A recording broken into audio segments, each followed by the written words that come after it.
company law. Yeah, so we can start from where we left in our previous class. So we were looking at the topic of company meetings. So that's where we were last time. So company meetings. We were looking at the topic of company meetings. So we had already looked at a number of areas under the topic of company meetings. So we had looked at the rule in Sharp versus Dawes and the exceptions. We had looked at the rule in Sharp versus Dawes and the exceptions. We had also already looked at the essential elements of a valid meeting. So elements of a valid meeting in a company, elements of a valid meeting, elements of a valid meeting in a company, elements of a valid meeting in a company. So we had already majorly dealt on these two areas. So today we're going to focus on having to look at the types of company meetings, We're going to focus on having to look at the types of company meetings. Then also going to look at the resolutions at a company meeting. I think with these two areas, we would have already been able to finalize the resolutions in a company meeting. Resolutions in a company meeting. So if you can recall very well, just a small recap of what we covered under the previous areas under company meetings. So we said the rule in Sharp versus Dawes clearly states that a properly convened meeting in a company should be held by 2 or more persons. A properly convened meeting in a company should be held by 2 or more persons. But ideally, we said this rule does not actually prevail always. There can be those exceptional circumstances under which we can be able to conclude that a meeting was actually properly held in a company, even if the quorum was what? 1 person. Even if the quorum was actually what? One person. So what are these exceptional circumstances? We said under which we can be able to conclude that 1 person was able to form a quorum, and therefore what was actually passed as a resolution at that meeting will be valid. What are these exceptional circumstances under which he said that the rule in Sharp versus Dawes won't prevail, but 1 person can be able to form a quorum for a company meeting? What are the exceptional circumstances?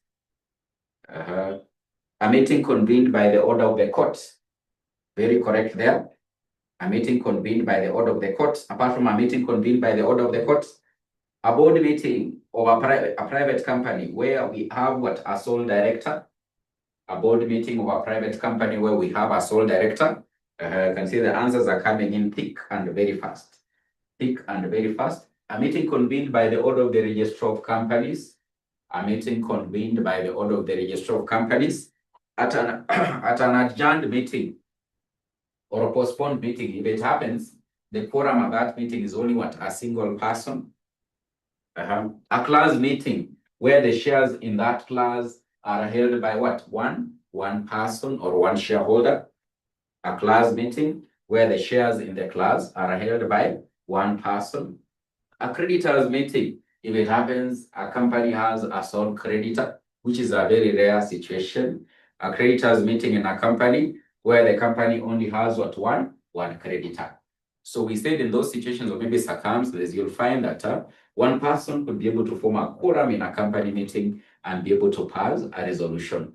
But generally, having to say the rule in Sharp versus Dawes simply states that a properly convened meeting in a company will be held by 2 or more persons. So we also looked at the essential elements of a valid meeting, where we said there has to be a proper notice, there has to be a proper authority convening the meeting. At that meeting, there has to be a relevant quorum that has to be in place before we can actually proceed to business. The meeting should actually end up having to have a chair. So we looked at the essential elements. So we talked about notice, proper notice, convened by proper authority. We also said there has to be a proper quorum. We also said that there has to be a proper person as the chair of the meeting, where we looked at the duties. We looked at the duties and powers of the chair. Then we said at a properly convened meeting of a company, another key essential element or characteristic about this meeting would be there has to be what? Maintenance of minutes. Maintenance of what? Of minutes. Maintenance of minutes. So under the notice, you looked at the contents. So under the authority, we said the proper authority to convene a meeting is the board of directors. But if they happen to fail, then the members can actually take the step to call upon them to convene the meeting, or they can go to a court of law, and the court can be able to give out an order that a meeting be held in the company. A quorum, so the number of required number of members or number of persons to be present at a company meeting for resolutions to be passed. So it has to be confirmed before the chairman actually proceeds with what the business of the meeting. Then there has to be a proper person as the chair of a company meeting. So we looked at the duties and powers, so you can be able to go back and actually be able to check. And also we say that at that meeting of a company, there has to be maintenance of what? Of minutes. So today, now we look at the different types of meetings we can be able to have in a company and what will likely end up having to happen at these meetings. So the different types of meetings we can end up having to have in a company and what will happen at these meetings, what will end up having to happen, or what will be the key items of agenda having to occur at these types of what? Of meetings. So we can have the types of meetings we can be able to have. You can have a meeting we refer to as an AGM or annual general meeting. That's what it means in full. You can just have what we call an extraordinary general meeting, or you can just have what we call a general meeting. General meeting. Sometimes we use the word extraordinary general meeting. Extraordinary general meeting. Extraordinary general meeting. Number 3, we can have what we call a class meeting. It's another type of meeting we can have in a company. Number 4, you can have what we refer to as what? A board of directors meeting. Board of directors meeting. A board of directors meeting. You can also be able to have what we refer to as a creditors meeting. Sometimes you can say debenture holders meeting. Debenture holders meeting. Debenture holders meeting. Debenture holders meeting. So these are like the key types of meetings that will end up having to occur in a company. So the AGM, in full, it means the annual general meeting. The general meeting, sometimes they use the word extraordinary general meeting, a class meeting, a board of directors meeting, and a creditors or debenture holders what? Meeting. So debenture holders are simply creditors. So when you say creditors or debenture holders meeting, so they end up having to fall under the same category. So the most commonly examined one is normally the AGM. In the exams, you'll likely find the examiner really likes having to test on what we call the AGM. And under the AGM, what you likely end up having to call upon you to understand or to explain about the AGM majorly is normally the items of agenda. So they likely talk about the items of agenda. So how the meeting is convened. So first of all is how the meeting is convened. How do we convene the AGM? How the AGM is convened. How the AGM is convened. And also of so much importance to recall about the AGM, it is the key items of agenda at an AGM of a company. Key items of agenda. Key items of agenda at an AGM of a company. Key items of agenda at an AGM of a company. So when you're having to convene a meeting or this kind of a meeting, so it will likely require a 21-day notice. So those are part of the requirements. So this AGM, when it's having to be convened by the company, it requires a 21-day notice. In short, what it means, the members of the company or the relevant parties who are supposed to attend this kind of a meeting are supposed to be notified 21 days in advance. So 21 days in advance before the meeting is actually done or held. So the statute of the Companies Act requires for an AGM to be convened, it requires a 21 days notice. Then another thing you have to take note about the AGM, in most of the instances, you likely realize that most of the companies will likely conduct this kind of a meeting within a period of 6 months after the end of the financial year. So it is majorly conducted within a period of 6 months, within 6 months after end of financial year. End of the financial year. Within a period of 6 months after the end of the financial year. And also, it requires what? A 21 days notice. It requires a 21 days notice, 21 days notice, 21 days before the meeting is actually held. So it can be 21 or it can be more. That means it is more or maybe exactly 21 days. So before you hold the meeting, ensure you send out days notice to be 21 days, after 21 days, or maybe more. That's what they mean by that. So it has to be a 21-day notice before the meeting is actually held. It has to be, it is exactly what held. If you end up having to convene this meeting without having to follow this kind of a requirement, it simply means you would have actually gone against what the requirements of the statute, and any relevant officer or party who was part and parcel of convening any kind of a meeting not having to conform to these requirements, it simply means he can actually be penalized or be fined. He can actually be penalized or be fined. So the key items of agenda, this is what you're supposed to really remember, because this one has been tested like 20 times in the exams, in the past exams, 20 times. The key items of agenda at an AGM. So you could actually be asking yourself, why within a period of 6 months after the end of the financial year?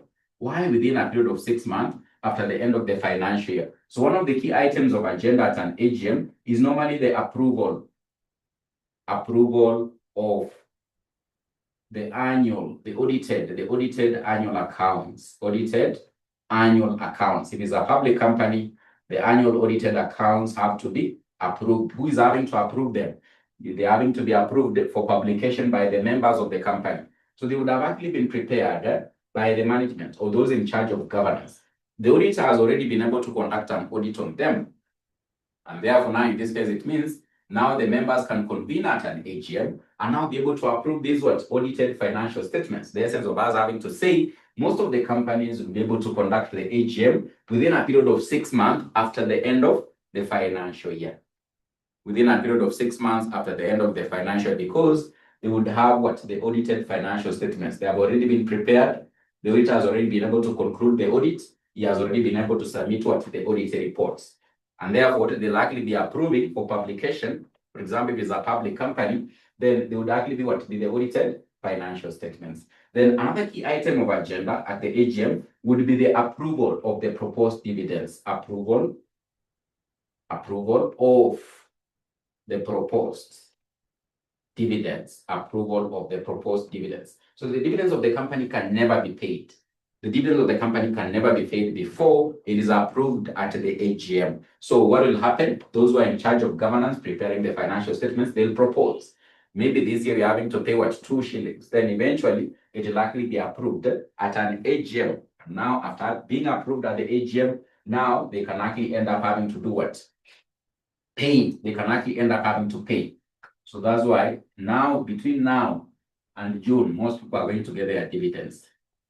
They're going to get their dividends because they would have already been approved at the company's AGM. So that will majorly happen March. So most companies here, they are doing in March, this month, next month. So those who have a financial year end of 31st of December. So now is the season for AGMs. Within a period of 6 months after the end of the financial year is a season for AGMs. After that, the AGM, we will start talking about this, how much you've been able to get as what? As a dividend. So another key item of agenda at an AGM would be appointment and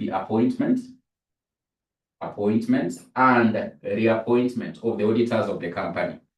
Appointment and reappointment of the auditors of the company.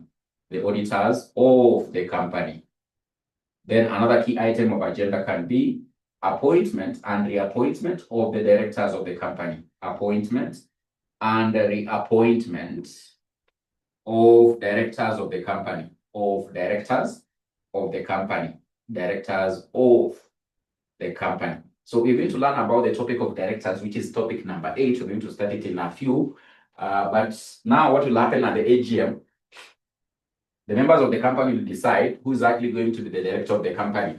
They can either reappoint someone to continue to serve another term as a director, or they can appoint afresh. Those will likely be newly appointed as directors of the company. Then also at the AGM, the auditor would have already been able to complete his work for the previous financial year. So it means he might end up having to seek maybe to be reappointed, or they might decide to appoint another person to serve as an auditor. Like now what will be happening at the AGM, the companies will be deciding Are they going to reappoint the auditor who was there last year, auditing 2025 financial statements? Or they're going to appoint another one for the year 2026? So that will be part of the key item of agenda at an AGM. Ensure they have actually been able to appoint someone to be able to serve as an auditor of the company. Appoint someone to be able to serve as an auditor of the company. Then another item of agenda would be if there's actually any other item of agenda. So these will be like the key ones. They will never miss at an AGM, more so of a public company, but there could be any other item of agenda that the members of the company or maybe the directors of the company do feel like they can actually be able to discuss at that particular meeting. So any other item of agenda, so far as it is necessary to be discussed at the AGM, can also actually be included. But these are like the standard that will be there. So approval of the audited annual accounts, approval of the proposed dividends, appointment and reappointment of the auditors of the company, appointment and reappointment of directors, and any other key item of agenda, so far as it is necessary, it has actually been proposed maybe by the directors of the company to be discussed at the AGM. It can end up having also to be included. So those will be happen to be part of the ordinary business that will actually be conducted at an annual general meeting. So if this AGM is having to happen, so it will actually happen majorly once every year. So it happens once every year. It is annually, once every year. And we are saying it is within a period of 6 months after the end of the financial year. So it is a meeting that is held once. It's not actually regularly having to be conducted. It's also not a meeting of the members of the company to be conducted regularly. So it happens only once. But now if it happens, there is an urgent matter that it means it cannot actually end up having to wait for the AGM. So in between the annual general meetings of the company, we can have another meeting we refer to as just a general meeting of members of the company. The other time you can hear maybe what we refer to as extraordinary general meeting. So these are any other meetings having to be conducted other than the AGM. Any other meetings of the members of the company having to be conducted other than the AGM. So if it happens is a meeting of the members of the company other than the AGM having to be conducted in between annual general meetings, we can refer to it as a general meeting. So it can actually be utilized as a meeting to be able to address urgent matters that in this case, they feel like it is actually necessary to be addressed even before the next AGM. So any other item of agenda concerning the business of the company can actually be handled at where? The extraordinary general meeting or maybe the general meeting. So all the other items we've talked about, for example, change of articles. For example, we can talk about change of the memorandum. We can talk about the reduction of share capital. We can talk about change of the name of the company. Any other item of agenda, not amongst the 4 keywords, can actually be handled where? At the extraordinary general meeting or at the general meeting of the members of the company. So what is the general meeting? Any other meeting that can actually be conducted within the company other than the AGM, having to address matters pertaining to the company. It will be referred to as a general meeting, or sometimes you can use the term extraordinary general meeting. Is a meeting far much beyond the AGM, which will happen in between AGMs. If there are any urgent matters to be settled or discussed by the company, then they can actually be handled by the members of the company, where the directors will actually simply just convene a general meeting of members of the company. Any other item of agenda apart from these ones can actually end up having to be handled here. So these ones can never be handled here. These ones are only specialty. The only specialty meeting they can actually be handled in is actually the AGM. So you can't actually end up having to do approve the annual accounts at a general meeting. So that's not where it is actually supposed to be approved. So it'll have to wait for the AGM. It'll have to wait for the AGM, so like that. So we refer to it as a general meeting of members of the company. Then we have this one, class meeting. What is a class meeting? A class meeting is a meeting of members of class of shares. A class meeting is a meeting of members of a class of shares. What is a class of shares? A class of shares, for example, it can be ordinary shares, it can be preference shares. So when you talk about a class meeting, we're simply having to mean all those members who are having to hold ordinary shares are convening at a meeting in a company. So we'll refer to that as as a class meeting. Is a meeting of members of a company having to hold a similar class of shares. A similar class of shares has similar characteristics or unique characteristics. For example, ordinary shares are categorized into a class because they have their own features. Preference shares are categorized into a class because they have what? Their own features. So all those members who are holding a class of shares, when they convene at a meeting, we likely refer to it as what? As a class meeting. Part of the key item of agenda that can actually occur at a class meeting, we've already learned about it, is all about the change of what? The rights of the members of that class of shares. So for example, they want to vary their rights. You know, when you talk about the class of shares, ordinary shares, they have their rights. They're entitled to the entire residues of the company upon liquidation of the company. They are normally paid as the last. They're normally paid as what? As the last. When you talk about preference shares, the holders have what? Their own rights in the company. They get dividends at a preferred rate, or at a specific rate. So they get dividends at a specific rate. Their dividends is normally preferred. They're normally paid dividends before the ordinary shareholders. You can see those are the rights they're having to enjoy. So let's say if they want to vary them, then part of the requirements under the Statute of the Companies Act, it is that the members of that class of shares have to convene at a class meeting. And a supermajority of the members of that class of shares have to do what? Approve of it before the company can be able to vary those rights. So when you talk about a class meeting, in short, we are simply having to mean it is a meeting of members of a class of shares. A class of shares is simply shares which have what? Similar features or maybe characteristics. So if it happens, we have members holding shares of similar characteristics of shares of a class, then when they convene at a meeting in a company, we'll call it a class meeting.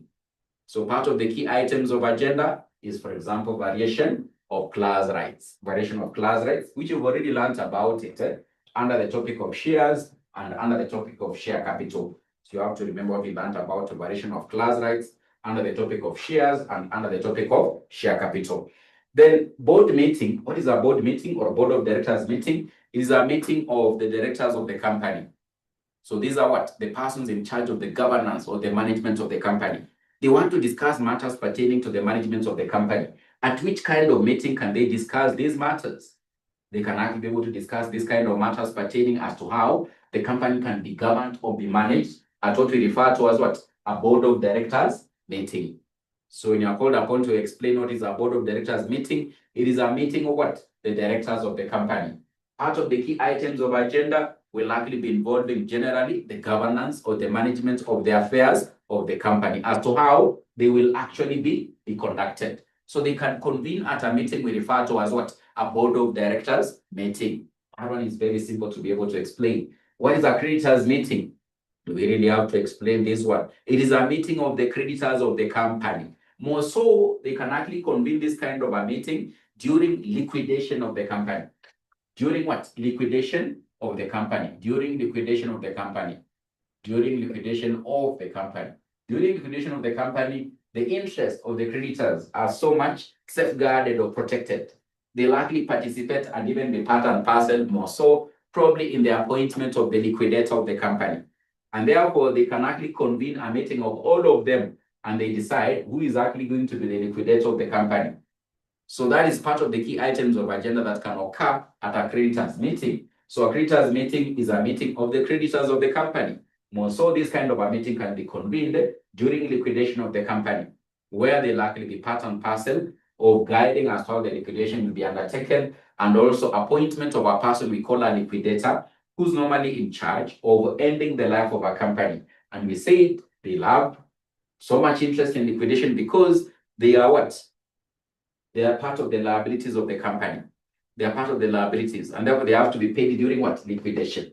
So they are part of the key stakeholders during liquidation. So they can actually be able to convene at a meeting.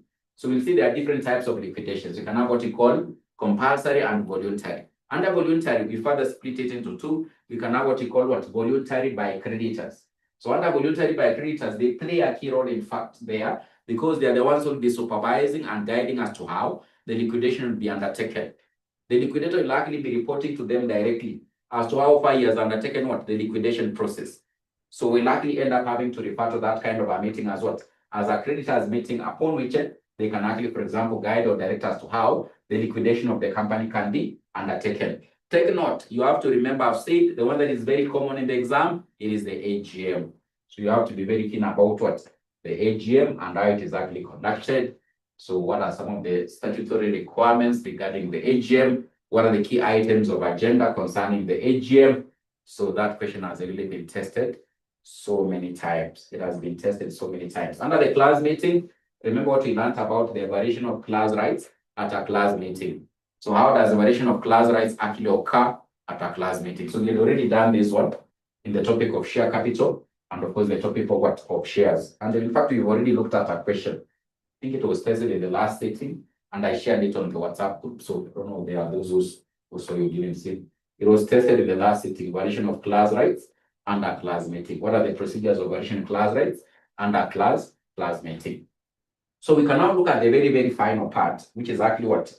Resolutions. But before resolutions, we can talk about voting at a company meeting. There's not so much you can be able to say about voting at a company meeting, but you just have to know voting at a company meeting can happen in two major ways. We can have by show of hands, or we can end up having to utilize what? Casting of ballots.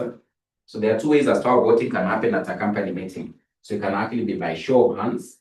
So voting, you have voting at a company meeting. Voting at a company meeting. Then also you have to know about something about proxy. Who is a proxy? Who is a proxy? Then now we can finalize by looking at company resolutions. So there are two major resolutions at a company meeting. So we can have what we call ordinary resolution, ordinary resolution, ordinary resolution, and we can have what we call special resolution. So there are these two kinds of resolutions that you have to be aware of. So voting at a company meeting. So before approval of resolutions or deciding upon matters at a company meeting, voting can end up having to occur. So there are those kind of resolutions that will require 3/4 voting rights. There are those that will be able to require a simple majority, just 50% voting rights. So voting in a company can actually be by show of hands, or it can be by poll. You can actually just be able to poll or cast ballots. Can be able to poll or maybe cast what? Cast ballots. So a poll is, for example, maybe they actually adapt an electronic voting system where once you click, it actually basically shows where you've actually been able to vote, either yes or maybe no. So they can actually put a poll, or maybe they can decide they can actually be able to call upon you to cast what? Ballots. So they give you ballots, then of course you indicate the kind of resolution you're having to approve. Then they count those ballots, and of course they'll be able to know who's actually in the majority, who's actually in the minority, like that, in having to pass what? Resolutions. So that's what will likely happen regarding what? Voting. Then a proxy is a person who will end up having to represent you at a company meeting whenever you're not able to attend. So when the company is having to send out a notice to convene the meeting, when it's sending out a notice to convene the meeting, they can attach a proxy form. They can attach a proxy form upon which you, as a member of the company, you can appoint someone. You can be able to fill out this proxy form and actually appoint someone to be able to represent you at a company meeting.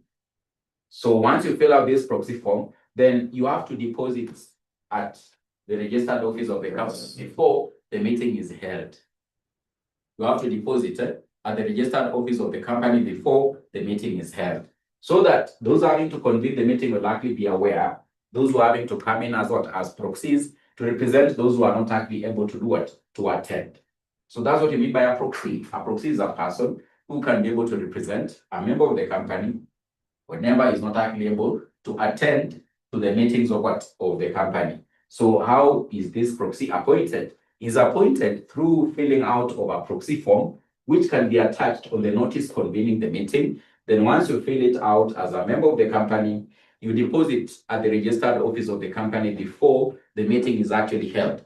So once you do that, then it simply means that those convening the meeting, the board of directors, they'll likely be able to be aware. Those who are having to come in to represent the interest of what? Some of the other members who are not actually able to attend. So it means the member of the company can be able to guide if the proxy is actually allowed to vote, depending upon the articles of the company. If the proxy is actually allowed to vote, then it means that the member of the company can be able to guide the proxy as to how he can be able to vote, or maybe to be able to do what? Represent him or her at the company meeting. So that's what you mean by a proxy, and that is the role that will likely end up having to be played by the proxy at a company meeting. Then the last part is actually what resolutions at a company meeting. There are two major resolutions at a company that can be passed at a company meeting that you have to be aware of.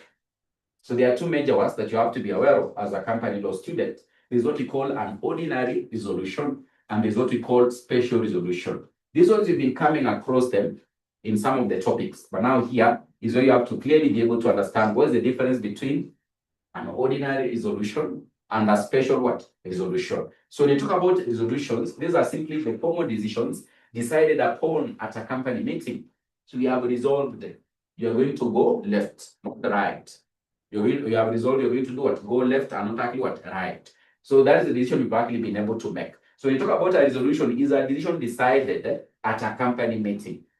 So there are those kind of resolutions or those kind of decisions that will require what we call an ordinary resolution. And there are those kind of decisions that will be able to require what we call a special resolution. Those that require an ordinary resolution, it simply means that they are kind of decisions that just require what? A simple majority approval by the voting rights. A simple majority voting rights to be able to approve. By simple majority will simply mean if so long as it is actually more than 50%, then that decision will likely be able to sail through. It will likely be approved. That kind of an item, that kind of addition doesn't require what?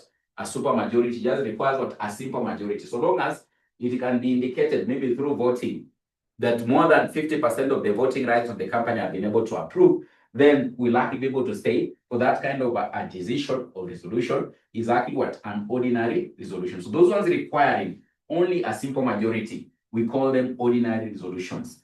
Those resolutions or decisions of the company requiring more than 75% or 3/4 of the voting rights, we call them special resolutions.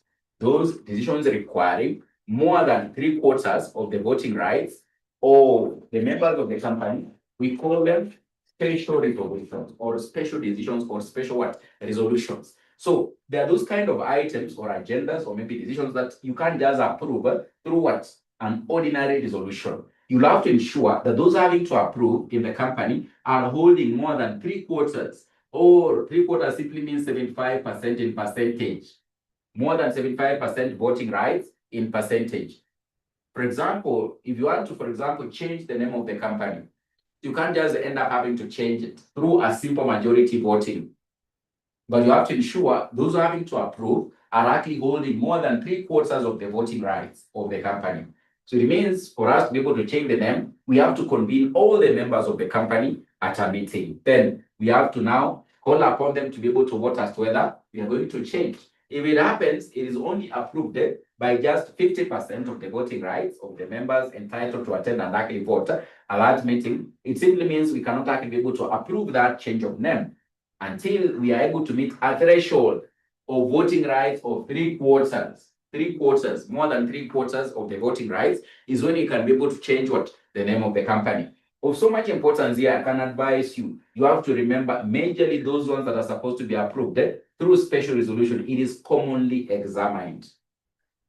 It is commonly examined. Resolutions requiring what? A special resolution. Decisions in a company or items of agenda in a company requiring a special resolution.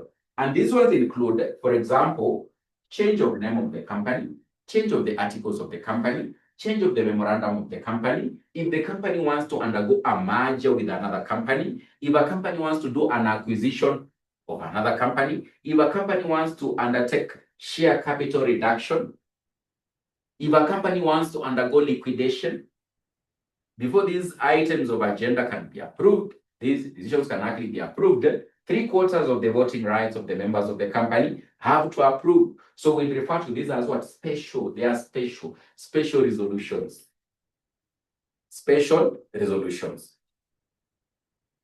They are special what? Resolutions. So we have change of the company name, alteration of the memorandum, alteration of the articles, share capital reduction, an acquisition. If you want to undertake an acquisition of another company, a merger with another company, you want to undergo liquidation, maybe it is actually voluntary.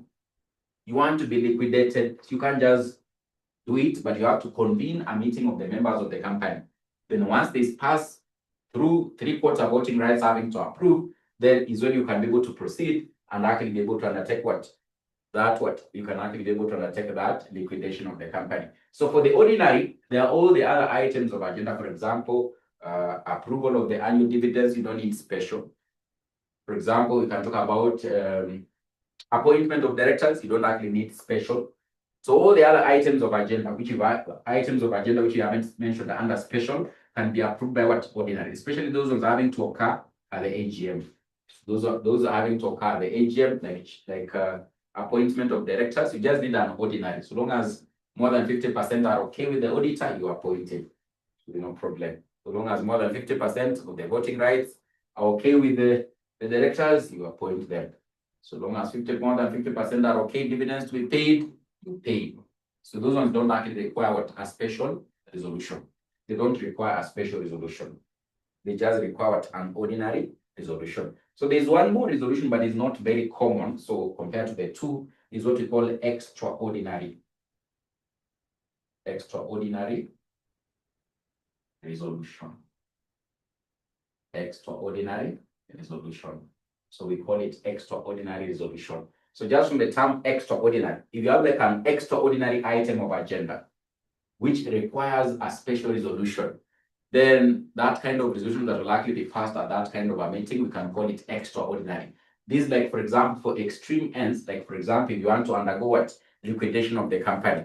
So if there's an extraordinary item of agenda or resolution to be passed, then you have to clearly indicate in that resolution that that kind of resolution having to be passed will require what? More than 3/4 of the voting rights to be approved. So if it happens, you are mentioning that when you convene or converge at a meeting, you're going to pass a special resolution, then it will be seen to be very extraordinary, especially in a way that it has actually been mentioned in the notice having to convene that meeting. So if a notice having to indicate there be a special resolution to be passed or approved at a meeting, then that kind of a resolution you can be able to refer to it as what? Extraordinary resolution. One that is actually mentioned in the notice. The key difference here, it is mentioned in the notice convening the meeting. Notice convening the meeting. So it will be extraordinary. It will be like a very special one. It is being mentioned in the notice convening the meeting that there will be what? An extraordinary special resolution. So we'll call that kind of what? A resolution as what? As extraordinary. So it is just the same as special resolution. The only difference is that there has actually been emphasis laid in the notice convening the meeting. So we'll call it what? Extraordinary resolution. The notice convening the meeting has clearly indicated there will be a special resolution to be passed. So it is an extraordinary, special kind of resolution that has to be mentioned in the notice. So we'll call it extraordinary resolution. So that's what we mean by what? The extraordinary resolution. But the most common that you have to really be able to master is this one, special. It has been examined so many times. It has been examined so many times in the exam. The items of agenda at a special resolution. Then they put there 7 marks or maybe 6 marks. The items of agenda that require a special resolution. The items of agenda that require a special resolution, then they put there 6 marks or even what? 7 marks. So you have to be very keen about that one. So once we switch gears very fast, we're going to move to topic number 8. So we can start topic number 8 because that is the end of topic 7. So topic 8, we're going to switch gears very fast. Topic 8. So topic 8, so we can look at topic 8 is known as directors.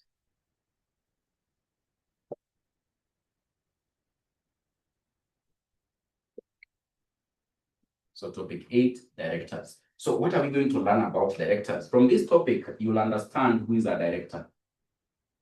Who is a director? That is the first thing you'll be able to understand. Who is a director? From this topic also, you'll likely be able to understand the appointment of a director. So how do you appoint a director in a company? When you have someone has eventually actually been appointed as a director in a company, how do we appoint? Then also you'll understand the different types of directors. Types of directors. Also, you'll understand the qualifications. How do you qualify? Which qualifications are you supposed to meet before you're appointed as a director? Qualifications of appointment as a director. of appointment as a director. Then also you'll understand how can one be disqualified. So disqualification from office, disqualification from office. How can one be disqualified eventually from office as a director? Then also you'll understand the jurisdiction or the mandate of the directors once appointed. Jurisdiction or mandate. Jurisdiction or mandate of directors once appointed. Jurisdiction of directors once appointed. Jurisdiction of directors once appointed. Then also you'll likely be able to understand the issue about loans to directors. Loans to directors. Are directors allowed to get loans from the company? Loans to directors. Also, we'll understand the duties of a director. Duties of a director. We'll understand the vacation from office. Vacation from office. How does a director vacate office? Vacation from office. Then also, the other bit you'll be able to learn about directors. You can say loans to directors, duties of directors, vacation from office. Then compensation for loss of office also. If you lose office as a director, are you going to be compensated? Compensation for loss of office. Compensation for loss of office.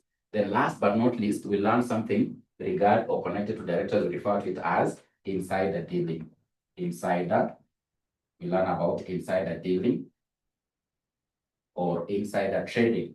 Insider dealing or insider trading. These are the key areas that you must actually be able to understand when you talk about the topic of directors. So we can start here. Who is a director? Who's actually what? A director of the company. We can start here. Who is a director of the company? So a director of the company is a person who is overall in charge of the governance or the management of the company. Hope you've been able to get what you are saying. Look at what you're having to say about a director. A director is a person within the company who is in charge of the overall, the key term there is actually what? Overall management of the affairs of what? Of the company. So if in any case, we can actually see in a company, there's a person who is actually just generally overall in charge of what is having to happen entirely in the company. We refer to this person as what? As a director. Why are we having to say that this person must actually be seen to be overall in charge of the affairs or management of the affairs of the company? If you look at the statute, of the Companies Act, there's actually been emphasis in defining who is a director, where it is indicated. It is not mandatory that this person will have the title a director. But now, how we can be able to define a person as having to be a director of a company is if we can actually be able to see this person is in charge of the overall management of the affairs of the company. So the statute doesn't actually peg the definition on, in this case, what? The title itself, director. He can actually be known by any other name, but still, if he can be seen that is actually overall in charge of the management of the affairs of the company, then we conclude under the statute of the Companies Act, this person is a director of the company. So the statute doesn't actually dwell so much on the name. It actually dwells on the mandate undertaken by the person. If the person is seen to be overall in charge of the management of the affairs of the company, then we conclude under the Companies Act that this person is a director in the company. Further to this, even if this person is having to undertake his work in an acting capacity, in any case, he undertakes his duties as a person in charge of the overall management of the affairs of the company, he can't deny the fact that he was a director. So you can see, we're not actually having to do what? Dwell so much on the title. We're not having to do what? Dwell so much as to whether in this case, this person is acting. So long as during that particular point in time, he's undertaking his mandate in the company, he can be seen to be overall in charge of the management of the affairs of the company. We'll be able to conclude this person is a director of the company. Is a director of the company. So that's what we mean by a director. A director of a company is a person overall in charge of the management of the affairs of the company. The statute doesn't actually dwell so much with the word what? Director or the title director. But if it is seen this person is overall in charge of the management of the affairs of the company, then the statute of the Companies Act concludes he can be called what? A director. He might be utilizing any other title that is different from just having to be known as a director. But so long as we can conclude he's overall in charge of the management of the affairs of the company, then we'll say this person is what? A director of the company. Also, it doesn't matter whether it is in an acting capacity. All the actions he'd be able to undertake can bind the company, even if it is actually what? In an acting capacity. Even if it is actually what? In an acting capacity. So that's what you mean by a director of a company. That is what you mean by what? A director of a company. So now that we've just talked about a director of a company, how will one find himself that he has actually ended up having to be a director in a company? How will you just find yourself you ended up having to become what? A director in a company? This is how the appointment, or this is how a person will find himself being a director of a company, appointment. So let's look at how the appointment will happen. So through this appointment, we can have different types of directors, but we're going to look at further types of directors here. But now one could be appointed as a first-time director. First-time director. He can be appointed as a first-time director. Also, a person could actually be appointed as a subsequent director. Subsequent director can be appointed as a subsequent director. Also, someone could just end up having to find himself, he has actually been appointed as an associate director. As an associate director. As an associate director. Also, someone could just actually end up having to find himself, he has actually been appointed as an MD, managing director. Managing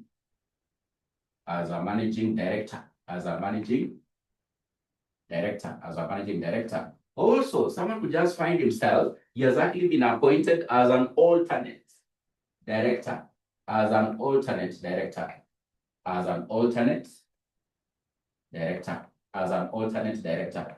So, because these are the major ways one will find himself. Some of them actually end up having to lead you to be known as which type of director in a company, but you're also going to look at further types of directors here. But now, when you talk about a first-time director, remember, when you talked about the formation of companies, we said if you are the promoter of the company, eventually you can actually be compensated as what? A first-time director of the company. So when you talk about first-time director here, it is that director appointed initially on the formation of the company. And we even say the duty of the promoter is to propose who will be the first director of the company. The duty of the promoter is to propose who will be the first director of the company. He can be himself or any other person who have actually been proposed under the memorandum. When forming the company, they will be the first-time directors of what? Of the company. And in that way, now it means a person will find himself being what? A first-time director. By the virtue of the fact that he has been appointed on the initial formation of the company. When documents are having to be submitted at the register of companies, he's actually what? One of the directors. Then you'll see this person has actually been appointed as what? As a first-time director of the company. First-time director of what? Of the company. But now, remember, you just learned about the AGM. We just learned about the AGM. If you can recall very well, we've said one of the key items of agenda as an AGM, it is to appoint a director. What I can be able to inform you at this particular point in time, it is that the parties who have the rightful mandate to appoint a director in a company are members of the company at the AGM. These are the parties who have the rightful mandate of appointing a director. But take note, when you are forming a company, we really have an AGM. So we'll actually end up having to have what? First-time directors. Do we really have an AGM? So of course, on first time, it simply means that the first-time directors can be appointed, proposed by the promoter of the company on formation of the company. When submitting documents to the register of companies, directors have to be there. They'll actually be proposed. Even himself, the promoter, can be amongst the first directors of the company. But now, subsequently moving forward, the parties who have the rightful mandate to appoint a director in a company are the members. Members, ndio mabazu wa kuappoint. So it will likely end up having to happen at where? At the AGM. Now, subsequently, when AGMs are having to happen after the end of the first year, so the first anniversary, after the first anniversary, the first AGM is having to happen, then subsequently, the rightful parties take up the mandate of appointing what? Directors where? At the AGM. And of course, you're going to look at part of the qualifications to be looked into before this person can now be appointed as what? As a subsequent director, where? At the AGM. And this now just end up having to me to do what? Conclude on who can be able to appoint a director in a company. So one of them you can be able to see is the promoter. Who can appoint? We can have the promoter. Who can appoint? We can have the promoter on formation of the company. We can have the members at the AGM. We can have the members where? At the AGM. Also, under exceptional circumstances, a director can resign abruptly before the next AGM. We've just held our AGM on 1st of April, on Fool's Day, 2026. Until next year, Fool's Day is when we are going to hold what? Our AGM. In between here, a director can just resign abruptly, can vacate office. By resigning, he just dropped a resignation at the registered office of the company. He doesn't want to be a director. If that is the case, what will happen? The board of directors can actually appoint a director to serve in an acting capacity until the next AGM. Is when now the members of the company can be able to confirm his appointment, or they can decide they won't appoint him and actually appoint another person to serve as what? As a director. So there are three key parties who can be able to appoint a director. The ones who have the rightful mandate, members of the company at the AGM. Another party, the promoter of the company on the formation of the company. Another party, board of directors. Whenever a vacancy arises in the office of the director, in between annual general meetings, they can appoint one. Maybe this director was having to do what? Provide certain expertise on the board of directors. So if it happens, it is vacant, then things might end up having to go marambas for this company. He has some financial expertise. He has actually been providing guidance to the management, how they can be able to handle financial matters. And he has just resigned. We can't really wait for the next AGM. So the board of directors can be able to appoint one there. And of course, this will actually be provided by the articles of the company. Then he'll be able to serve until the next AGM. So there now the members can be able to say, now we can be able to reappoint this guy to continue. Or he has done nothing since he was appointed. So let's just end his term and actually now decide you're going to appoint another person to serve as what? As the director of the company. So those are the parties. We can have the promoter on the formation of the company. We can have the members at the AGM who have the rightful mandate. And we can have the board of directors in between AGMs. If a vacancy arises in the board of directors, then they can be able to appoint one to be able to serve as what? As a director of the company. So you could find yourself, you being a first-time director. You could find yourself, you being a subsequent director due to the fact that you've actually been appointed as a director at the AGM of the company. Then also we can end up having to have on the board of directors, kind of directors or type of directors referred to as what? Associate directors. Associate directors. Who is an associate director? An associate director is a director who doesn't give his full attention to the affairs regarding management of the company. He's just having to represent the interest of certain parties on the board of directors. For example, if you check Safaricom as a company, you know the key investors in Safaricom. We have the government of Kenya, we have Vodacom, we have Vodafone, we have the members of the public, like that. So all those parties, you might realize that the government of Kenya has an associate director appointed to represent its interest on the board of directors of Safaricom. Vodafone as a company has someone who's there watching over their interest or investment in Safaricom. Is representing the interest of what? Of investors. They don't actually undertake the full management of the affairs of the company. We have the full-time directors, the executive directors, who are fully there, having to perform what? The duties regarding management of the affairs of the company. But these ones are just representing the interest of what? Certain parties. Interest of what? Certain parties. So we can call them associates, or maybe we can call them stroke non-executive directors. They don't give their full attention to the affairs regarding management of the affairs of the company. They're just having to represent the interest of certain parties on the board of directors. We'll likely call them associate directors. We call them associate directors. So that's what will happen, or what you mean by an associate director. So you can find yourself, Diana, you being an associate director. An MD, you have this one here, MD. So we have what we call what? A managing director. This managing director, majorly, will likely be appointed by the board of directors. And of course, now the articles of each and every company will provide guidance as to how they can be able to appoint an MD. In certain companies, he's not known as the MD. They likely call him the chief executive officer. They'll call him the chief executive officer. Any chief executive officer of a company, he normally sits on the board. The MD of any company normally sits on the board. He actually acts as a linkage between the board of directors, the most top-level organ of management of a company, and the different functional areas or departments in a company. So he'll be the link there in between. So what it means, the board actually formulates the strategies as to how the company will be governed. The employees down there even don't actually see the board oftenly, but they'll actually oftenly be able to see the CEO or the chief executive officer, because he's now the link between what? The functional departments, and of course what? The board of directors.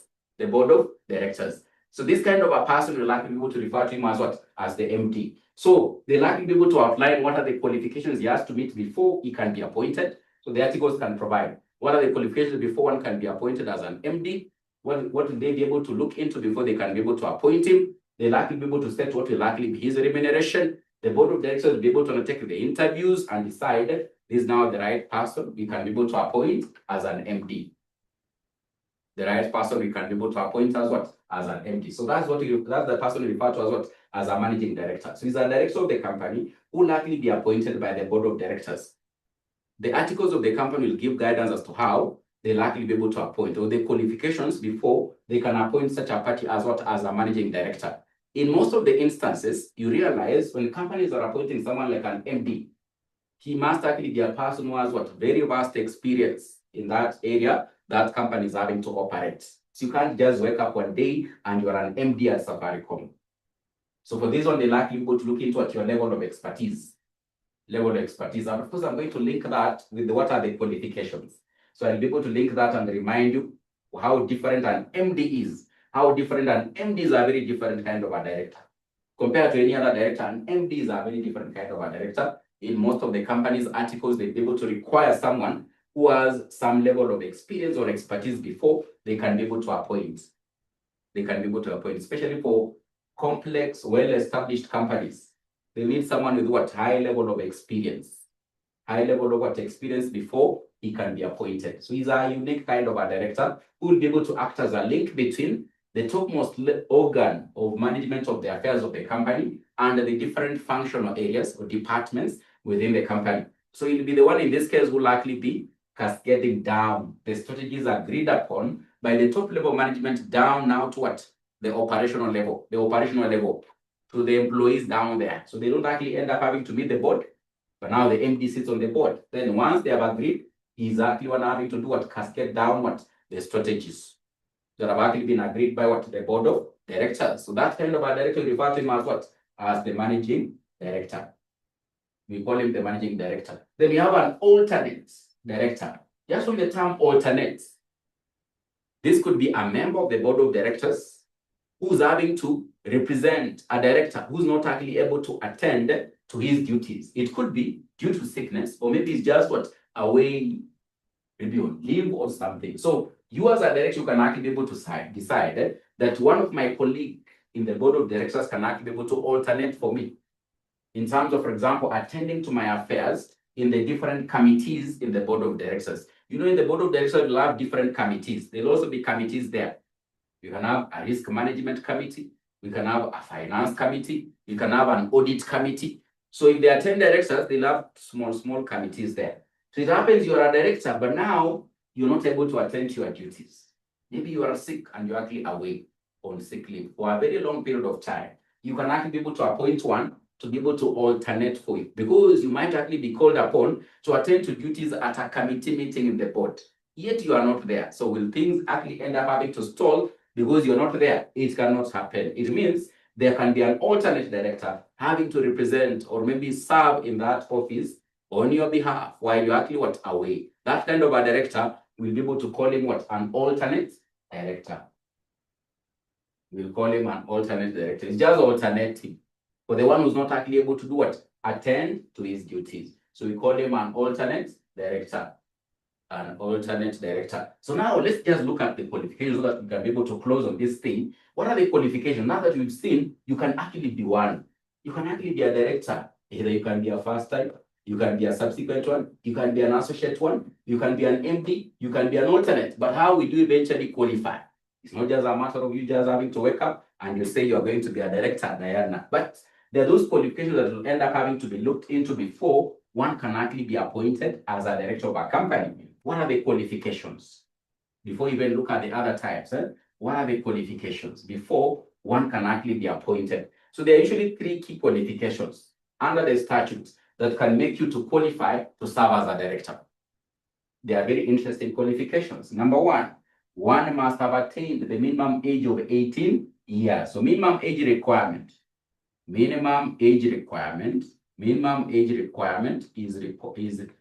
18 years. So if you haven't met 18 years, you can't qualify. Minimum age requirement of 18 years. Minimum age requirement of 18 years. So long as you meet this kind of an age, you can be appointed. Number 2, taking up of qualification shares. Taking up of qualification shares. Taking up of qualification shares. Qualification shares. We learned about qualification shares. We learned about qualification shares when we talked about what? How to become a member. If you can recall very well, we learned about qualification shares when we talked about how you can become a member of a company. One of the ways is taking up qualification shares. These qualification shares have to be taken up by a director within a period of 2 months, or we can say 60 days, within a period of 2 months or 60 days. The articles of the company will provide as to how these shares will likely be issued to what? The directors. So the articles will be able to indicate that it's supposed to be 2 months or maybe 60 days. You must have already taken up shares, these shares. So as a director, when you're actually appointed, you have to take up some shares in the company. So financial prudence requires that now that you are seen to be the one overall in charge of governance of a company, you are governing it on behalf of members who are the rightful parties to appoint you. They don't have time to manage the company. So they have actually put you there as a director. They have given you all the mandates that you have to ensure you properly or prudently manage the company. Then they're just waiting at the end of the year. They actually come and do what? Approve dividends. But now, matters pertaining as to how the company will make profits, it is now your problem as a director. It is your problem as a director. Then they don't have time. They're just investors here, relaxing. They're just waiting for Ndegwa, what will he be able to declare. Then they have just invested their 10 million there at Safaricom. Them as members, then at the AGM, they just appear. What have you done, Ndegwa? What are you giving us? So we have been paying your salary as a director. We appointed you as a director. What have you done? So for them, they're just waiting for what? For dividends like that. But now, to make Ndegwa to be able to perform prudently and actually feel like he's part and parcel of the company, they have to ensure he takes up some shares there. They'll call upon him to take up what we call qualification shares. So when you talk about qualification shares, they are simply shares taken up by directors of the company so that they can actually be part and parcel of the company as owners or shareholders, for them to be able to prudently manage what? The affairs of the company. These kind of shares, the articles will be able to require that a director should actually be able to take up these shares within a period of 2 months. Failure to which he can be disqualified or be removed from office from having to serve as a director of the company. So it is a requirement. Prudently, if you are to manage the company better, let you become also what? The member. So that all the decisions you end up having to make, you'll likely be affected by the same what? Decisions. So financial prudence will require, when one appointed as a director, at least he has to also be what? A part shareholder or a part owner. And therefore, directors are normally required on appointment. They take up what we call qualification shares. They are simply shares taken up by directors once appointed as a director of a company.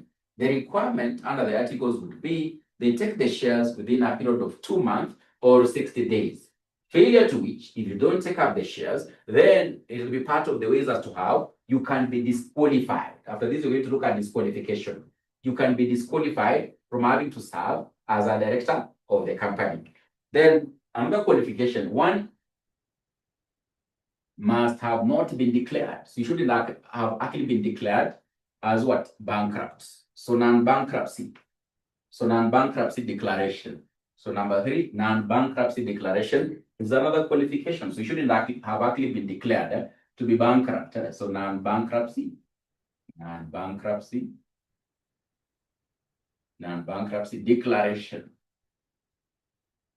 Non-bankruptcy declaration. So you shouldn't have actually been declared to be bankrupt. Bankrupt simply means here All the creditors are actually all over you. They are claiming you haven't actually been able to settle their dues or liabilities. So for you to be able to prudently manage the affairs of the company, if you're having to handle this kind of what matters, where you've been declared to be bankrupt, 𝐿𝐿 as a director, creditors are actually all over you. They have already been able to go to the court. The court has actually declared bankruptcy against you. What now is going to happen is that your assets are going to be taken up. Your assets are going to be taken up as a director. And these assets are going to be utilized to pay what? The creditors, or the ones you're having to owe. So if one is declared to be bankrupt, then he can't qualify. So now bankruptcy will have to be ascertained before you could actually end up having to be appointed as a director of the company. You shouldn't have actually been declared to be bankrupt as one of the qualifications as to how you'll eventually become what? Now a director of the company. Now a director of the company. So what is actually very interesting, you can actually be able to see that there's something I was having to emphasize about the MD. That the MD of the company, majorly or in most of the instances, for the complex corporate entities that are actually well established, when they're actually having to appoint an MD, they'll actually look into what? Education and experience. Education and experience. But are you really having to see as mention it as one of the major qualifications here? It is not here. It is not here. It simply means anyone can be a director in a company. You don't have to have degrees or CPAs or those kind of things. You can be a director in a company. But now there are those special positions within the board that might end up having to require what? Education, expertise, and experience. You can't just be appointed. Like this one, MD for the complex, well-established corporate entities. Before you become an MD at Safaricom, it's not a matter of you just having to wake up and you're appointed. They'll actually look at your level of expertise and experience before you can actually do what? Be appointed. That's what you're having to say. The articles, for example, the articles of each and every company will give guidance for this kind of a director when he's having to do what? To be appointed. But if you look at the statute of the Companies Act, these are the major qualifications that can actually make you become a director in a company. Once you meet them, then you can be any type of a director in a company. You can be any type of what? Of a director in a company. You can really be appointed to become what? A director in a company. But now, for special positions within the board, then now they can actually go to the finer details. And these ones now will actually be defined by each and every company's articles as what they'll be able to look into as what? As qualifications. Like for this one, now they look at your education and experience and expertise, where you've actually also been able to serve. What did you do? What were your achievements? What are you going to bring in when you're having to come in as what? As an MD. But now, if you look at the statutes, education is not a major qualification. Experience is not a major qualification to be looked into. But this is what they'll just end up having to look into if they want you to become what? A director of the company. So that's what will likely end up having to happen regarding the qualifications. So how can one be disqualified? Disqualification. Disqualification now, it is actually the opposite of the three. The first disqualification is actually the opposite of the three. So if it happens, you've not attained the age of 18 years, you can be disqualified. If it happens, you don't take up the shares within a period of 60 days, you can be disqualified. So disqualification from office. Disqualification. Disqualification from office. Disqualification from office. So number one, declaration of bankruptcy. If you are declared bankrupt, declaration of bankruptcy. Declaration of bankruptcy. Number two, not attained the minimum age. Not attained the minimum age. The minimum age is another way you can be disqualified. Not attained the minimum age. If one hasn't attained the minimum age of 18 years. Number three, failure to take up qualification shares. Failure to take up qualification shares. Failure to take up qualification shares. So it's the opposite of the other ones. You see how now you can be able to cram these things. So once you know the qualifications, then you already have another 3 marks on this qualification. Just take the opposite of those points. So you'll likely be able to get what the disqualification. How you can be disqualified. It is a sin you've been declared bankrupt. It is a sin you've not attained the minimum age, which is 18 years. Maybe you are 17 years, you don't have an ID, and you want to be appointed. It cannot happen.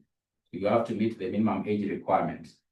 If it happens, you've actually been appointed already, but now you've been called upon, you take the shares within 60 days. Then 60 days elapse before you take the shares. So you'll likely be disqualified. So before the 60 days elapse, after the 60 days have actually elapsed, so after the 60 days have elapsed, you don't take up. So if you don't take up the shares and 60 days have already elapsed, then you'll likely be disqualified or be removed from being what? A director of the company. Then if a person is of unsound mind, 𝐿𝐴𝐻𝐴 𝐴𝐻𝐴 and it has actually been ascertained by a qualified medical practitioner. And it has actually been ascertained by what? A qualified medical practitioner, then he'll likely be disqualified if a person is of unsound mind. If a person is of unsound mind. And this one has to be ascertained by a qualified medical practitioner. So it's not just a matter of removing someone from office, and yet you haven't actually been able to ascertain. It is a matter of having to remove someone from office, but yet you haven't actually been able to ascertain. So you have to really ascertain. So is this person actually thinking capacity not okay? So for us to actually end up having to maybe relieve him his duties. So before you actually end up having to remove this person as a director, you have to ascertain whether he's of unsound mind through what? A qualified medical practitioner. So then another way one can actually be removed if a person fails to attend to his duties for a continuous period of 6 months. So non-attendance to your duties as a director for a continuous period of 6 months. So they even don't know where you are. So non-attendance to duties for a continuous period of 6 months. So non-attendance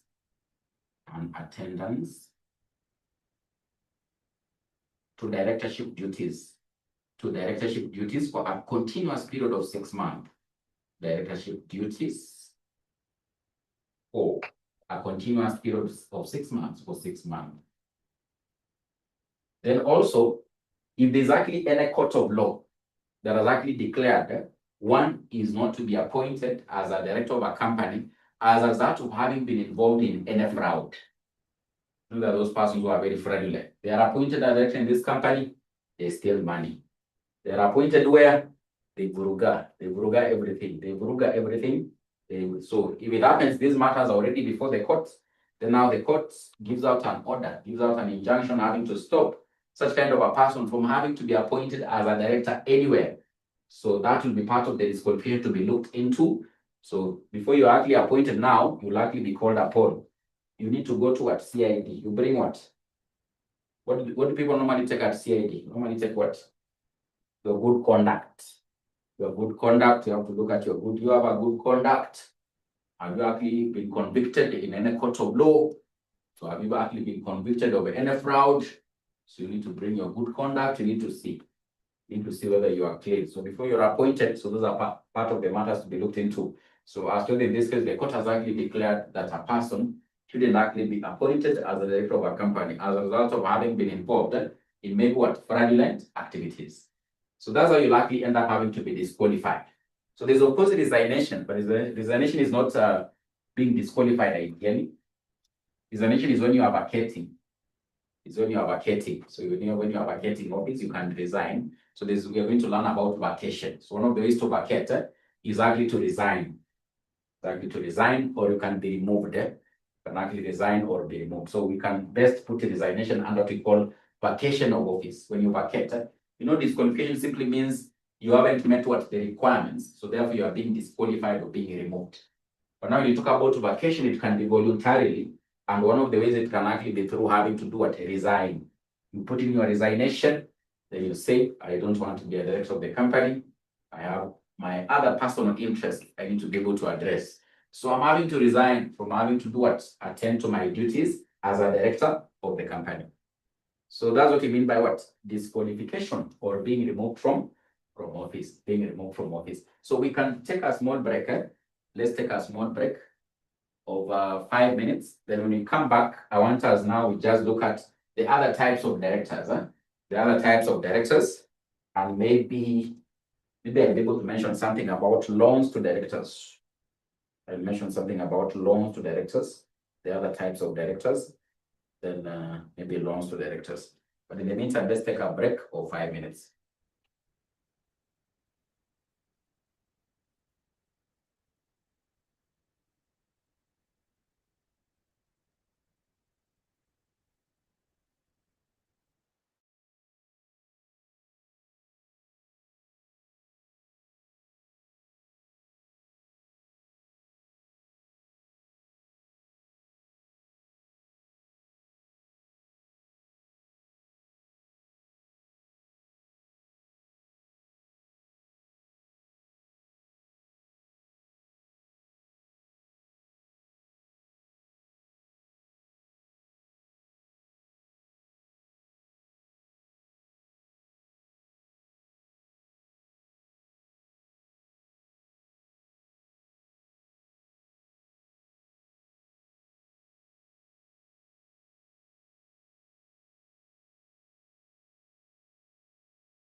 Yeah, so welcome back. So I think we can now close or wind up this class.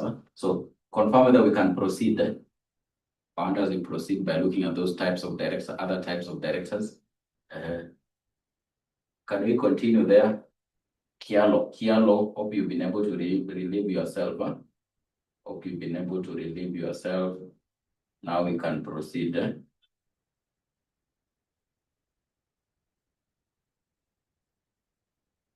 Yes, I can see you're saying yes, proceed. So there was this question in the last sitting, December 2025. Question number 1B. With the reference to the types of directors, explain the following terms: de jure director, de facto director, and shadow directors. This examiner really frustrated our students. So I don't know what are these he was writing here. So de jure director, de facto director, shadow directors. So students ended up having to be frustrated there.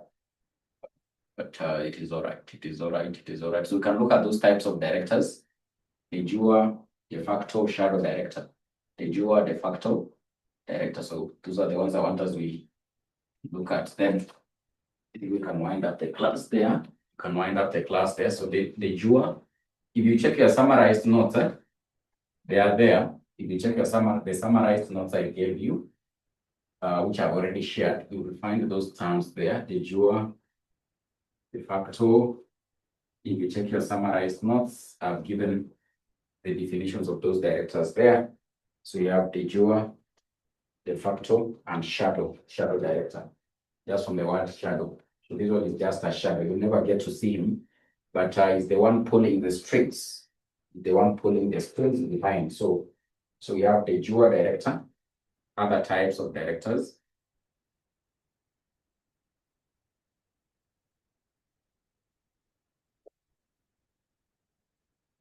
So we have de jure.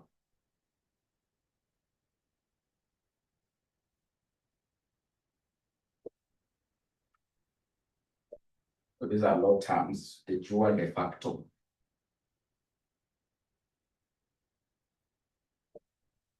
directors. And we have shadow directors.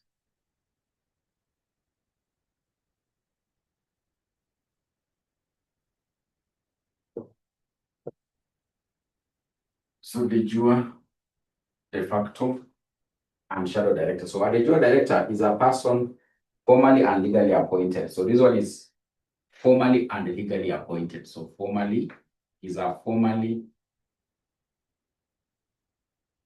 and legally appointed director.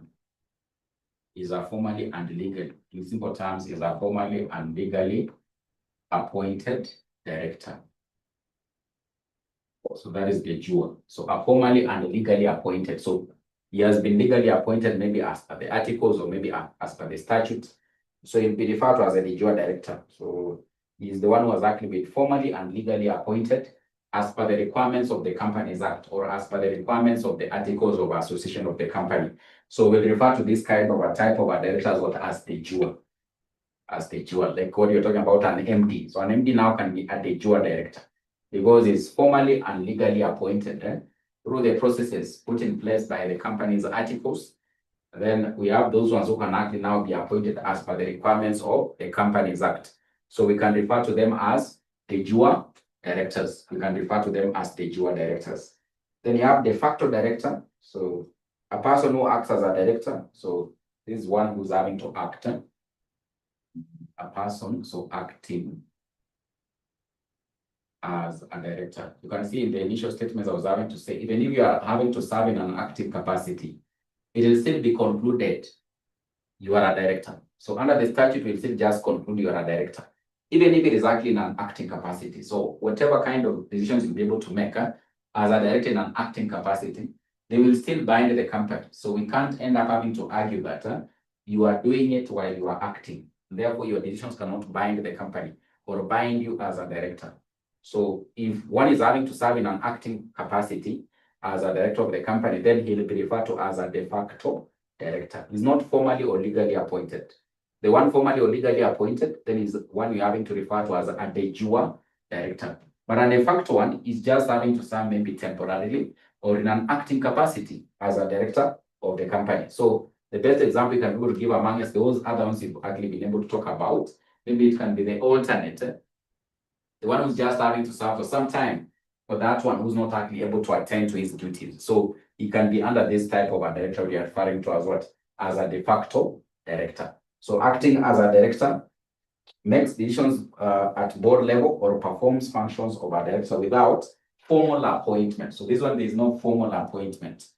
No formal appointment. But whatever is having to undertake, it can be seen he's like a director of the company. So he'll be a de jure director. He'll be a de facto, sorry, he'll be a de facto director. The one just having to serve in an acting capacity without any no formal appointment. But whatever is having to undertake is to having to oversee the overall management of the affairs of the company. So he'll still be concluded to be a director of the company, and now we'll give him a good name, de facto director. We'll give him a good name. We'll call him under the law as what? As a de facto director. Then we have the last one, which is actually shadow director. Just from the term shadow, you cannot see him, but he's the one who's having to pull strings behind the scenes. He's the one having to pull what? Strings behind the scenes. Behind the scenes. Behind every successful man, there is what? Behind every successful man, there is behind every successful man, there is a woman. There is a woman. So this woman, you might not actually be seeing him in the company, but he's the one pulling the strings of the MD. So that's what you mean by shadow. Just a shadow. You can't see him, but you might be wondering which kind of decisions are having to be made. You might be thinking, is that person making them? But there's a shadow. There's a shadow. There's someone just pulling the strings behind the scenes. Behind the scenes. So behind every successful man, there's a woman. What about behind every successful woman? There is a guy. There is a behind every successful woman. There is a guy, or there is who? I don't know what you can say about behind a successful woman. Is there a man? Can we say there is a man? Can we say there's a man? There is what? Behind every successful woman, there is. There cannot be a sponsor always. There cannot be. When you say there's a sponsor, is it a must? There is a sponsor. So, is it a must? There is a sponsor. It's not a must. So behind every successful woman, there is God. There is God or there is who? Una God, maze. Una God. There is God. Behind every successful woman, there is God. Okay? So we can say a shadow director is a person whose instructions or directions the actual directors habitually follow, even though the person is not formally appointed. So there's a person having to give like directions or guidance, but this person is not formally appointed as a director in the company.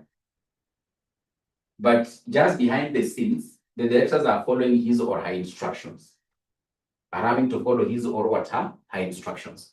So we can refer to this person as a shadow director. He might not actually be seen to be actively involved, but those who are actively involved as directors are having to follow his guidance or directions.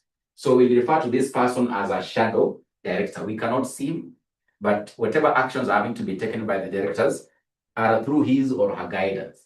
So we refer to this person as what? As a shadow director. For example, when we learn about the company secretary, we'll say the company secretary actually provides advice. This company secretary, on topic number 9, which is the next one, he provides advice as to how directors of the company can be able to conform to the rules and the regulations regarding as to how that company is supposed to operate. So the company secretary could be seen to be like a shadow director. He's not actually really like a director, but part of the actions undertaken by directors are usually through the guidance of a company secretary. So in other hands, or in another way, we can be able to say like a company secretary could be seen to be like what? A shadow director. A shadow director. So another example, 𝐏𝐡𝐲𝐬𝐜𝐚𝐥. Behind every successful man, there is a woman. So you might actually be thinking decisions are having to be made by your MD in your company. Is the one making them, but their buttons having to be pressed behind that man. Their buttons having to be pressed behind that man. So what he actually makes as a decision, basically, he would have actually been advised by the shadow. So because the shadow, now you understand who this person is. You understand now who this person is. Yeah, so that's what will actually be happening. So you can refer to this kind of a director as a shadow director. So that's what we mean by that. That's what we mean by shadow directors. That's what we mean by de facto directors. That's what we mean by de jure directors. Then, of course, the others, associates, managing director, alternate director, past-time director, subsequent directors appointed at the subsequent AGMs to be held by the company. Subsequent AGMs to be held by the company. By the company. Kama Farouk. So Farouk is the one having to run things. So you don't know because you are not there, so you cannot say. So you just listen, but you don't end up having to judge. You just listen, but you don't end up having to judge. I think we are going to end there. So that is enough content for today. So let me not continue there because if I continue, these things will start evaporating. So they shouldn't actually evaporate. They should stick up to exam time. So feeding you with a lot of content, so it's not good, not healthy at this hour. It's not healthy at this hour. So let's just end there for now. So we'll actually pick up from there. And in our next class, we're going to complete directors. Then we'll start company secretary. You're going to complete directors and you're going to start company secretary.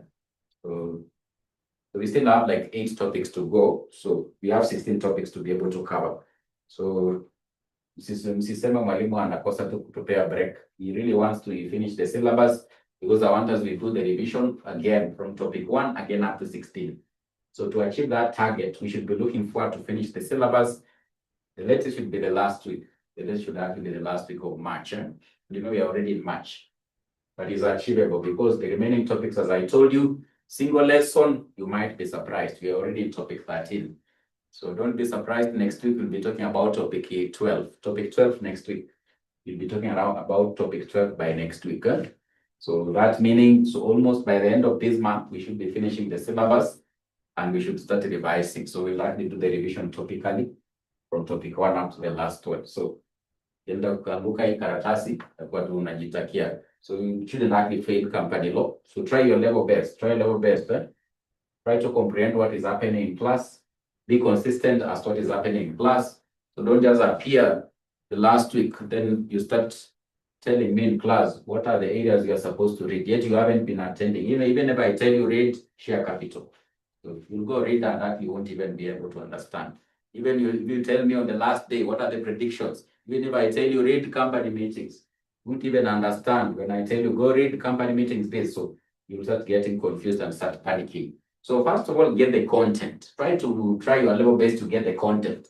So even if I end up having to tell you read this area, so you'll likely be understanding. When he says read this area, this is what he means. You just need to peruse 1, 2, 1, 2. You've already been able to understand. You know, that is how students behave. So in fact, you just take note. The very final class we'll have this semester, there'll be a student here asking me prediction. Prediction. Give me the prediction. Give me the prediction. Give me the prediction. This student has never even stepped into this class. He has never even been able to comprehend who is a director. He can't even define who is a director. He's asking me for prediction. So which kind of prediction are you having to ask? Yet you haven't actually been able to get the content. So if I tell you prediction, it is shares, it is this one, it is this one. When you go to read, you'll get confused because you haven't actually been trying to comprehend what is happening. You can't even define what is a share. You're asking me for prediction. So you'll actually be in a lot of trouble. You'll be in a lot of trouble. You'll actually be in a lot of trouble. Try that and actually be very consistent about what is happening in class. You know, there are those even who actually don't even understand which kind of notes are being sent on the group. So they don't even follow. When they see a message in the group, they just bypass. It is good just be able to check what is happening here on the group. Someone has asked a question. They exactly know what video. Which video are they talking about? So you must even be able to know this video they are saying is not there. It is for this date. I can clearly know this one is not there. So someone is having to even ask for a video. You're wondering which video is that? Which one was that? You don't even know which kind of notes have been sent. So you need to be very alert. So you have to know what is happening. Just be up to date. That's very important. Even if you don't have time to get into class, be updated. How many videos have been posted so far? How many have I not actually been able to cover? How can I be able to catch up? Can I use the super highlighted notes or I can be able to use the summarized? Which ones am I going to use? So because I told you for the super summarized notes, those ones, they are not actually so good, especially if you haven't actually been able to attend the class. They're not that so good if you haven't actually been able to attend the class. But if you've already attended the class like this, Don't even waste a lot of time looking at the super highlighted. Just go to the super summarized and start reading. What am I going to use? So because I told you for the super summarized notes, those ones, they are not actually so good, especially if you haven't actually been able to attend the class. They're not that so good if you haven't actually been able to attend the class. But if you've already attended the class like this, don't even waste a lot of time looking at the super highlighted. Just go to the super summarized and start reading. Because you've already been in class, you comprehend. So even if I say what? Even if I say alternate director, I've just briefly explained them in the super summarized, you'll understand. But now if you haven't attended the class, it means you'll have to go to the super highlighted ones because they are very detailed. You'll have, in this case, get like a full paragraph explaining a managing director. But in the super summarized, there's no full paragraph there. So just a point and one sentence, and you've gone. So when you read the super summarized before the classes, you'll likely start getting confused. You won't even understand properly. But I can tell you, once you've already been able to be in class, we've already defined a director. So even if you get 3 words talking about who is a director, you already can be able to even form 2 sentences out of those 3 words. But if it means you haven't actually been able to comprehend so well, it means you have to go to the detailed ones, which are super highlighted. So they are very detailed. They have so many pages. So many pages. So those ones now, you'll actually be able to get a deeper understanding. That's why you can be able to use the notes. But you know that those who don't even know how am I going to use these notes. We use the super summarized, we use the super highlighted. Super highlighted are very detailed. These ones are good for a student reading for the very first time. He hasn't been in class. He's very blank. Those ones are very good. But the one who has actually been in class, he has already been able to comprehend the topic of directors. Then when you're revising topic of directors, you don't have to waste a lot of time. 40 minutes reading all the super highlighted. Go to the super summarized. Start just having to get the points as they actually stick very fast. So the super summarized can actually help you to do what? To cram and actually be able to move very fast. You can easily revise 2 topics in 40 minutes. You can easily revise 2 topics in 40 minutes. But if you get the super highlighted, it simply means you'll likely be able to take more time. Maybe you might take 1 hour to revise 2 topics or 1.5 hours to revise 2 topics. But in the super summarized, even not 40 minutes. You'll likely be able to peruse through a topic within 25 minutes or even 20 minutes you are through. You move to another one, you are revising. So they are very good because you realize you have 16 topics. You have been given 3 days, leave days. You have been given 3 leave days. You prepare for the exam. So these 3 leave days are the only savior that you have for you to pass this CPA. You have not been attending classes. There's actually been a lot of workload at the office. You even don't know which kind of, you have even never logged into the LMS. You have never even checked what is there.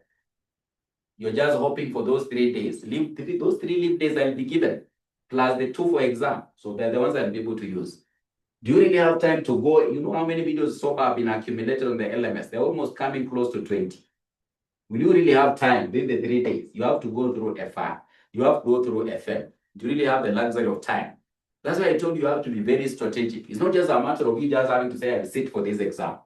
If you haven't been going through the videos, it means you must be strategizing. Like if I'm given 3 days of leave, how will I go about company law? This is how I'll be able to approach it. If it is FR, how will I be able to go about it? They're having to say there are 2 major topics that will likely be tested. Published and of course group. I have to understand them. Those ones I can't miss out to watch the videos. Because if I end up having to focus on watching all the videos, it will be trouble. 3 days, imagine, you watch FR. They are almost coming close to 30 videos now. Will you be able to watch? You don't even have time. You're actually being chased left, right, and center. You need to give reports.